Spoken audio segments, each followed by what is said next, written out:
maanta haddaadan gacanta waxba aadan ku haynin misena aadan waxba soo kordhinaynin cidna kuma garanayso oo xitaa weligaaga allahaaga inaad jirtay inaad joogtid cidna uma tirsana balse laba shay hadday isku kaa toosto waxaad ogaataa inaad yeelan doonto saaxiibo fara badan dad aadan weligaa aadan arkin dad aadan maanta aadan u jeedin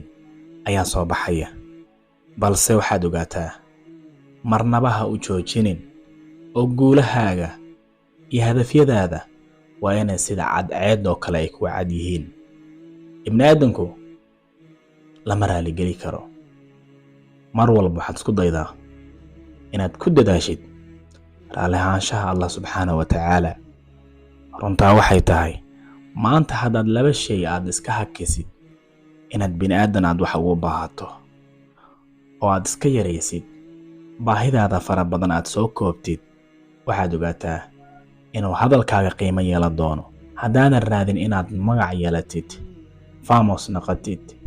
dabcan aadan ku mashquulin arrimahaas oo idil dhan waxaad ogaataa in dadku iyaga ay kugu mashquuli doonaan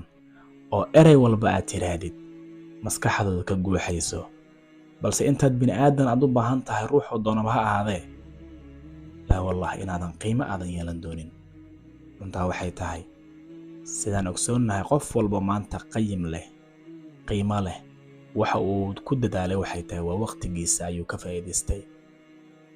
waxaa jirto hadal ah ama oraha adhayda